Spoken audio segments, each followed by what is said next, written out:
जय श्री कृष्णा, राधे राधे। आप सभी भक्तों का आपके अपने YouTube चैनल श्री कृष्ण दीवानी में हार्दिक स्वागत है। आज हम सुन रहे हैं माघ मास महात्म्य का 24वां अध्याय। सर्वप्रथम भगवान का स्मरण करते हुए सभी बोलिए ओम नमो भगवते वासुदेवाय। श्री राधा कृष्णाभ्याम नमो नमः। भगतजनों, सबसे पहले तो मैं आपसे क्षमा चाहूंगी। मेरा आज सर्दी जुकाम होने की वजह से गला खराब है। यदि कथा में आपको उतना आनंद ना आए तो मुझे क्षमा कीजिएगा। महर्षि वशिष्ठ जी राजा दिलीप से कहते हैं कि हे राजन, सुनो, मैं तुमसे सुवर्त के चरित्र का वर्णन करता हूँ। यह शुभ प्रसंग श्रोताओं के समस्त पापों को तत्काल ही हर लेता है। नर्मदा के रमणीय तट पर एक बहुत बड़ा अग्रहार ब्राह्मणों को दान में मिला हुआ गांव था। यह गांव एकलंक नाम से विख्यात था। उसमें वेदों के ज्ञाता और धर्मात्मा ब्राह्मण निवास किया करते थे। वह गांव धन धान्य से भरा था और वेदों के गंभीर घोष से संपूर्ण दिशाओं को मुखरित किए रहता था। उस गांव में एक श्रेष्ठ ब्राह्मण थे जो कि सुवर्त के नाम से विख्यात थे। उन्होंने संपूर्ण वेदों का अध्ययन किया था। वेदार्थ के वे अच्छे ज्ञाता थे। धर्मशास्त्रों के अर्थ का भी वे पूर्ण ज्ञान रखते थे। पुराणों की व्याख्या करने में वे ब्राह्मण बड़े कुशल थे। वेदांगों का अभ्यास करके उन्होंने तर्कशास्त्र, ज्योतिष शास्त्र, गज विद्या, आशु विद्या, 64 कलाएं, मंत्र शास्त्र, सांख्य शास्त्र और योग शास्त्र का भी अध्ययन किया हुआ था। वे अनेक देशों की लिपियां और नाना प्रकार की भाषाओं को जानते थे। यह सब कुछ उन्होंने धन कमाने के लिए ही सीखा था और लोभ से मोहित होने के कारण अपने भिन्न भिन्न गुरुओं को गुरु दक्षिणा भी नहीं दी थी। उन्होंने उपायों के जानकार तो वे थे ही। उन्होंने उक्त उपायों से बहुत कुछ धन का उपार्जन किया। उनके मन में बड़ा लोभ था, इसीलिए वे अन्याय से भी धन कमाया करते थे। जो वस्तु बेचने के योग्य नहीं है उसको भी वे बेचते और जंगल की वस्तुओं का भी वह विक्रय किया करते थे। उन्होंने चांडाल आदि से भी दान लिया था, कन्या बेची तथा गौ, तिल, चावल, रस और तेल का भी उन्होंने विक्रय किया। वे दूसरों के लिए तीर्थ में जाते, दक्षिणा लेकर देवताओं की पूजा करते, वेतन लेकर वेद पढ़ाते और दूसरों के घर खाते थे। इतना ही नहीं, वे नमक, पानी, दूध, दही और पकवान भी बेचा करते थे। इस प्रकार से उन्होंने अनेक उपायों से यत्न पूर्वक बहुत धन कमाया। धन के पीछे उन्होंने नित्य नैमित्तिक कर्म तक छोड़ दिया था। न वह खाते थे और न ही दान करते थे। हमेशा अपना धन गिनते रहते थे कि कब कितना धन जमा हो गया उनके पास। बस इसी में उधेड़ बुन में ही वह लगे रहा करते थे। इस प्रकार उन्होंने 1 लाख स्वर्ण मुद्राएं उपार्जित कर ली। धन के उपार्जन में लगे लगे ही अब उनकी वृद्धावस्था आ गई और सारा शरीर उनका जर्जर हो गया। काल के प्रभाव से समस्त इंद्रियां उनकी स्थिर हो गई। अब वे ब्राह्मण उठने और कहीं आने जाने में भी असमर्थ हो गए। धनोपार्जन का काम बंद हो जाने से स्त्री के सहित ब्राह्मण देवता बहुत दुखी हुए। इस प्रकार चिंता करते करते जब उनका चित्त बहुत ही व्याकुल हो गया, तब उनके मन में सहसा विवेक का प्रादुर्भाव हुआ। सुवर्त अपने आप कहने लगे कि मैंने नीच प्रतिग्रह से, नहीं बेचने योग्य वस्तुओं के बेचने से तथा तपस्या आदि का भी विक्रय करने से यह धन जमा किया है, फिर भी मुझे शांति नहीं मिली। मेरी तृष्णा अत्यंत दुस्सह है। मेरी यह तृष्णा मेरू पर्वत के समान असंख्य स्वर्ण पाने की अभिलाषा रखती है। अहो, मेरा मन महान कष्टदायक और संपूर्ण कलेशों का कारण है। सब कामनाओं को पाकर भी यह फिर दूसरी नवीन कामनाओं को प्राप्त करना चाहता है। बूढ़े होने पर भी सिर के बाल पक जाते हैं, दांत टूट जाते हैं, आंख और कानों की शक्ति भी क्षीण हो जाती है, किंतु एक तृष्णा ही ऐसी है जो उस समय भी नित्य तरुण होती जाती है। जिसके मन में कष्टदायिनी आशा मौजूद है, वह विद्वान होकर भी अज्ञानी ही है, अशांत है, क्रोधी है और बुद्धिमान होकर भी अत्यंत मूर्ख है। वह आशा मनुष्यों को नष्ट करने वाली है, उसे अग्नि के समान जानना चाहिए। अतः जो विद्वान सनातन पद को प्राप्त करना चाहता हो, वह आशा का परित्याग कर दे। बल, तेज, यश, विद्या, सम्मान, शास्त्र ज्ञान तथा उत्तम कुल में जन्म, इन सबको आशा शीघ्र ही नष्ट कर देती है। मैंने भी इसी प्रकार से बहुत कलेश उठाकर यह धन कमाया है। वृद्धावस्था ने मेरे शरीर को भी गला दिया है और सारा बल भी मेरा हर लिया है। अब से मैं श्रद्धापूर्वक परलोक सुधारने के लिए यत्न करूंगा। अपने मन में इस प्रकार का निश्चय करके वह ब्राह्मण देवता जब धर्म के मार्ग पर चलने के लिए उत्सुक हुए, उसी दिन रात में कुछ चोर उनके घर में घुस गए। आतताई उन चोरों ने उन ब्राह्मण को खूब कसकर बांध दिया और उनका सारा धन लेकर वह चंपत हो गए। उन चोरों के द्वारा धन छीन लिए जाने पर ब्राह्मण अत्यंत दारुण विलाप करने लगा। वह कहने लगा, हाय, मेरा धन कमाना धर्म, भोग अथवा मोक्ष किसी भी काम में नहीं आया। न तो मैंने उसे भोगा और न ही मैंने उस धन का दान ही किया। फिर किस लिए धन का मैंने उपार्जन किया? हाय हाय, मैंने अपने आत्मा को धोखे में डालकर यह क्या किया? सब जगह से दान लिया मैंने और मदिरा तक का विक्रय किया। पहले तो एक ही गौ का प्रतिग्रह नहीं लेना चाहिए। गौ का प्रतिग्रह गाय को बेचना कहा जाता है। यदि एक गौ का प्रतिग्रह ले लिया हो तो दूसरी का प्रतिग्रह लेना कदापि उचित नहीं है, अर्थात दूसरी गौ को बेचना कदापि उचित नहीं है। उस गौ को भी यदि बेच दिया जाए तो वह 7 पीढ़ियों को दग्ध कर देती है। इस बात को जानते हुए भी मैंने लोभवश ऐसे ऐसे पाप किए हैं। धन कमाने के जोश में मैंने एक दिन भी एकाग्रचित होकर अच्छी तरह से संध्या उपासना नहीं की। अगर्भ या सगर्भ प्राणायाम भी मैंने नहीं किया, अर्थात ध्यान रहित या ध्यान सहित प्राणायाम भी मैंने कभी नहीं किया। 3 बार जल पीकर और 2 बार होठ पोंछकर भली भांति आचमन भी नहीं किया। उतावली को छोड़कर और हाथ में कुश की पवित्री को लेकर मैंने कभी भी गायत्री मंत्र का वाचिक, उपांशु अथवा मानस जप भी मैंने कभी नहीं किया। जीवों का बंधन छुड़ाने वाले महादेव जी की आराधना मैंने नहीं की।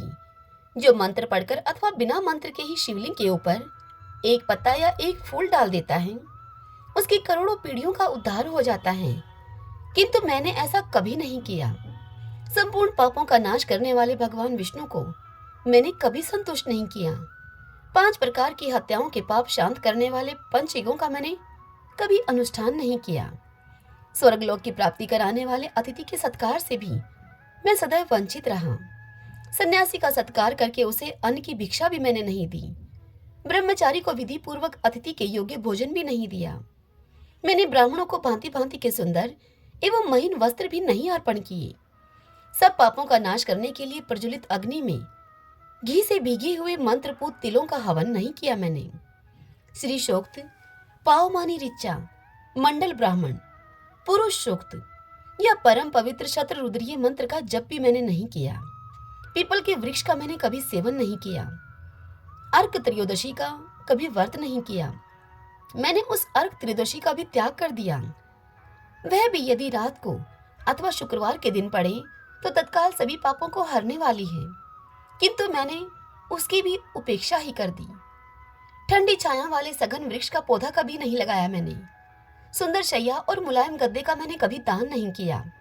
पंखा, छतरी, पान तथा मुख को सुगंधित करने वाली और कोई भी वस्तु ब्राह्मण को मैंने दान नहीं दी।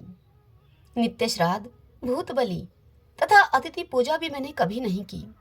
उपयुक्त उत्तम वस्तुओं का जो लोग दान करते हैं वे पुण्य के भागी मनुष्य यमलोक में यमराज को, यमदूतों को या यमलोक की यातनाओं को कभी नहीं देखते, किंतु मैंने यह भी नहीं किया। गौओं को मैंने कभी ग्रास नहीं दिया। उनके शरीर को कभी नहीं खुजलाया मैंने। कीचड़ में फंसी हुई गौ को, जो गोलोक में सुख देने वाली होती है, मैंने कभी नहीं निकाला।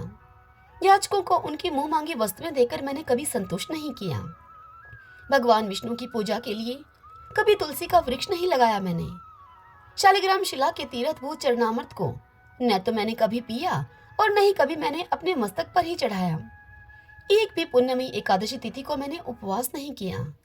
शिवलोक को प्रदान करने वाली शिवरात्रि का भी मैंने व्रत नहीं किया। वेद, शास्त्र, धन, स्त्री, पुत्र, खेत और अटारी आदि वस्तुएं इस लोक से जाते समय मेरे साथ नहीं जाएंगी। अब तो मैं बिल्कुल असमर्थ हो गया हूँ, अतः कोई उद्योग भी मैं नहीं कर सकूंगा। क्या करूं मैं कहाँ जाऊं? अब मुझ पर बड़ा भारी कष्ट आ पड़ा है। मेरे पास परलोक का राह खर्च भी नहीं है।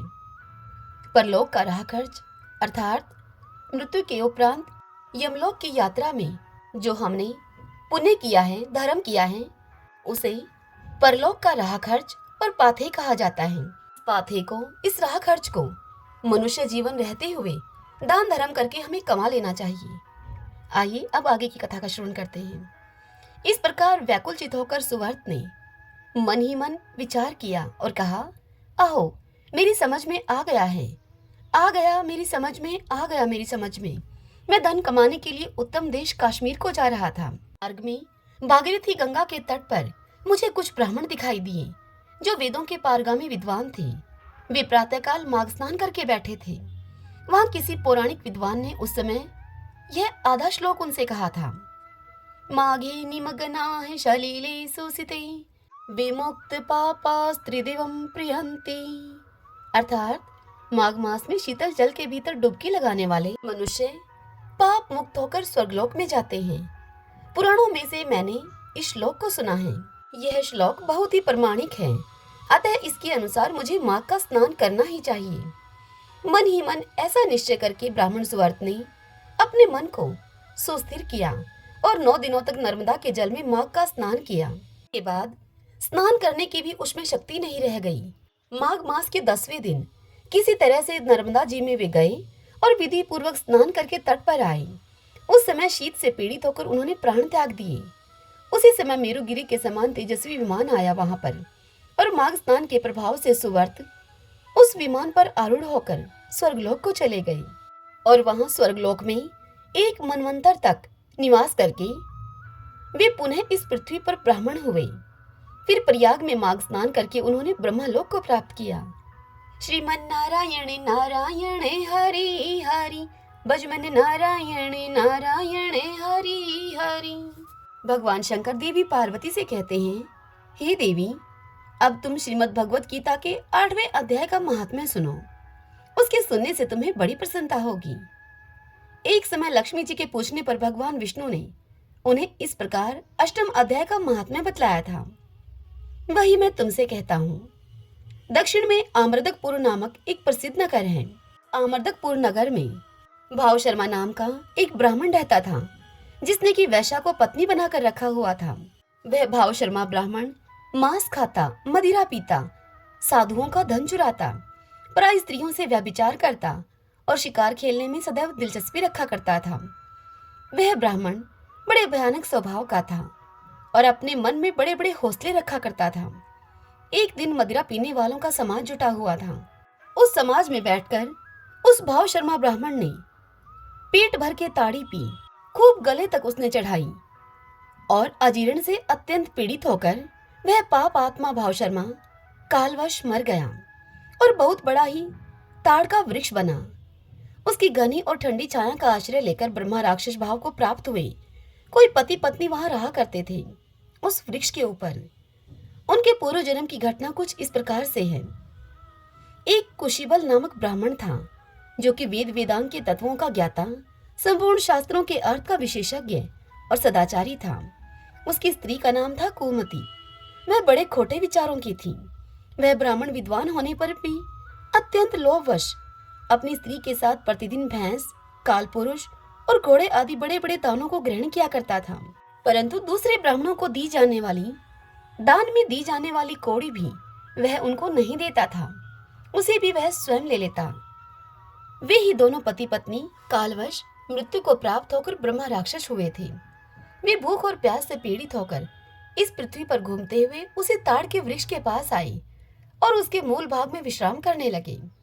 उसके बाद पत्नी ने अपने पति से पूछा, हे नाथ, हम लोगों का यह महान दुख कैसे दूर होगा तथा इस ब्रह्म राक्षस योनि से किस प्रकार हम दोनों की मुक्ति होगी? तब उस ब्राह्मण ने अपनी पत्नी से कहा, ब्रह्म विद्या के उपदेश, आध्यात्म तत्व के विचार और कर्म विधि के ज्ञान बिना, इन तीनों के ज्ञान के बिना, इस उपदेश के बिना हमें किसी प्रकार भी छुटकारा नहीं मिल सकता है। यह सुनकर उसकी पत्नी ने पूछा, किम तत् ब्रह्म, किम अध्यात्म, किम कर्म पुरुषोत्तम? अर्थात पुरुषोत्तम वह ब्रह्मा क्या है, अध्यात्म क्या है और कर्म कौन सा है? उसकी पत्नी के इतना कहते ही जो आश्चर्य की घटना घटित हुई वहां पर, हे देवी पार्वती, अब तुम उसको सुनो। उस ब्रह्म राक्षस की पत्नी के द्वारा कहा जाने वाला यह वाक्य श्रीमद् भगवत गीता के 8वें अध्याय का आधा श्लोक था। इस श्लोक के बोलने के पश्चात, इस वाक्य के बोलने के पश्चात वहां एक आश्चर्य की घटना घटित हुई। अब तुम उसे सुनो, वह तुमसे कहता हूं। उसके श्रवण से वह वृक्ष उस समय ताड़ के रूप को त्याग कर भाव शर्मा नामक ब्राह्मण हो गया। तत्काल ज्ञान होने से विशुद्ध चित होकर वह पाप के चोले से मुक्त हो गया तथा उस आदि श्लोक के ही महात्म्य से वे दोनों पति पत्नी अर्थात ब्रह्म राक्षस वे दोनों मुक्त हो गए। उनके मुख से दैवात ही 8वें अध्याय का आधा श्लोक निकल पड़ा था। तदंतर आकाश से एक दिव्य विमान आया और वे दोनों पति पत्नी उस विमान पर आरूढ़ होकर स्वर्गलोक को चले गए। वहां का यह सारा वृत्तांत अत्यंत आश्चर्यजनक था। उसके बाद हे देवी पार्वती, उस बुद्धिमान ब्राह्मण भाव शर्मा ने आदर पूर्वक उस आधे श्लोक को लिखा और देव देव जनार्दन की आराधना करने की इच्छा से वह मुक्तिदायिनी काशीपुरी में चला गया। वहां उस उदार बुद्धि वाले ब्राह्मण ने भारी तपस्या आरंभ कर दी। श्री भगवान से इतनी कथा सुनकर देवी लक्ष्मी ने हाथ जोड़कर देवताओं के भी देवता जगतपति जनार्दन से पूछा। देवी लक्ष्मी ने जनार्दन से पूछा, हे नाथ, आप सहसा नींद त्याग कर क्यों खड़े हो गए? देवी लक्ष्मी के यह वाक्य सुनकर श्री भगवान उनसे बोले कि देवी, काशीपुरी में भगीरथी के तट पर बुद्धिमान ब्राह्मण भाव शर्मा मेरे भक्ति रस से परिपूर्ण होकर अत्यंत कठोर तपस्या कर रहा है। वह अपनी इंद्रियों को वश में करके गीता के 8वें अध्याय के आधे श्लोक का जप करता है। मैं उसकी तपस्या से बड़ा संतुष्ट हूँ। बहुत देर से उसकी तपस्या के अनुरूप फल का विचार कर रहा था मैं।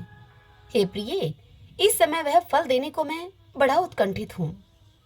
यह सुनकर पार्वती जी ने पूछा भगवान शंकर से, हे भगवान, श्री हरि सदा प्रसन्न होने पर जिसके लिए चिंतित हो उठे थे, उस भगवत भगत भाव शर्मा ने कौन सा फल प्राप्त किया?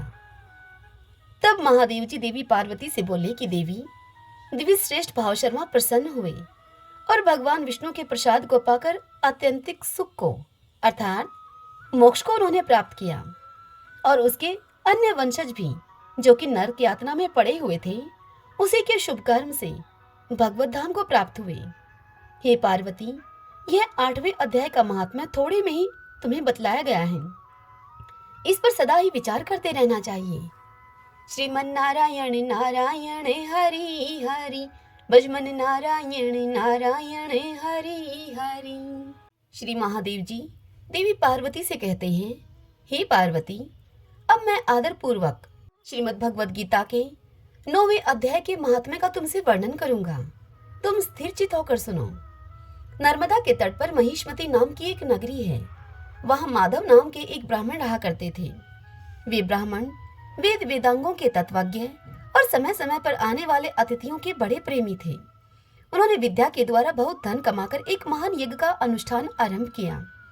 उस यज्ञ में बलि देने के लिए एक उन्होंने बकरा मंगवाया। जब उस बकरे के शरीर की पूजा हो गई, उस बकरे ने सभी को आश्चर्य में डालते हुए हंसकर उच्च स्वर से कहा कि हे ब्राह्मण, इन बहुत से यज्ञों के द्वारा क्या लाभ है? इनका फल तो नष्ट हो जाने वाला है तथा ये जन्म, जरा और मृत्यु के भी कारण हैं। ये सब करने पर भी मेरी जो वर्तमान दशा है, तुम इसे ध्यान से देख लो। बकरे के इस अत्यंत कौतूहलजनक वचन को सुनकर यज्ञ मंडप में रहने वाले सभी लोग बहुत ही विस्मित हुए। तब वे यजमान ब्राह्मण हाथ जोड़कर अपलक नेत्रों से देखते हुए उस बकरे को प्रणाम करके श्रद्धा और आदर के साथ उससे पूछने लगे। ब्राह्मण उस बकरे से बोले कि आप किस जाति के थे, आपका स्वभाव और आचरण कैसा था तथा किस कर्म से आपको बकरे की यह योनि प्राप्त हुई, यह सब हमें बताइए। तब वह बकरा उस ब्राह्मण से बोला कि हे ब्राह्मण, मैं पूर्व जन्म में ब्राह्मणों के अत्यंत निर्मल कुल में उत्पन्न हुआ था। समस्त यज्ञों का अनुष्ठान करने वाला और वेद विद्या में मैं बड़ा ही प्रवीण था। एक दिन मेरी स्त्री ने भगवती दुर्गा की भक्ति से विनम्र होकर अपने बालक के रोग की शांति के लिए बलि देने के निमित्त मुझसे एक बकरा मांगा। तत्पश्चात जब चंडिका के मंदिर में वह बकरा मारा जाने लगा, उस समय उस बकरे की माता ने मुझे श्राप दिया और मुझसे कहा कि ओ ब्राह्मणों में नीच पापी, तू मेरे बच्चे का वध करना चाहता है, इसलिए तू भी बकरे की योनि में जन्म लेगा। हे द्विश्रेष्ठ, तब कालवश मृत्यु को प्राप्त होकर मैं बकरा बना। यद्यपि मैं पशु योनि में पड़ा हुआ हूँ, फिर भी मुझे अपनी पूर्व जन्मों का स्मरण बना हुआ है। हे ब्राह्मण देव, यदि आपको सुनने की उत्कंठा हो तो मैं एक और भी आश्चर्य की बात आपसे बतलाता हूँ। कुरुक्षेत्र नाम का एक नगर है जो कि मोक्ष को प्रदान करने वाला है। वहां चंद्र शर्मा नामक एक सूर्यवंशी राजा राज्य करते थे। एक समय जबकि सूर्य ग्रहण लगा हुआ था, उस सूर्यवंशी राजा ने बड़ी श्रद्धा के साथ काल पुरुष का दान करने की तैयारी की। उन्होंने वेद वेदांगों के पारगामी एक विद्वान ब्राह्मण को वहां बुलाया और पुरोहित के साथ वे तीर्थ के पावन जल से स्नान करने को चले गए।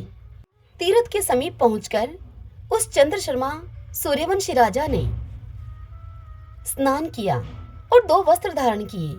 फिर पवित्र एवं प्रसन्नचित होकर उन्होंने श्वेत चंदन लगाया और बगल में खड़े हुए पुरोहित का हाथ पकड़कर तत्कालोचित मनुष्यों से घिरे हुए अपने स्थान पर वह वापस लौट आए।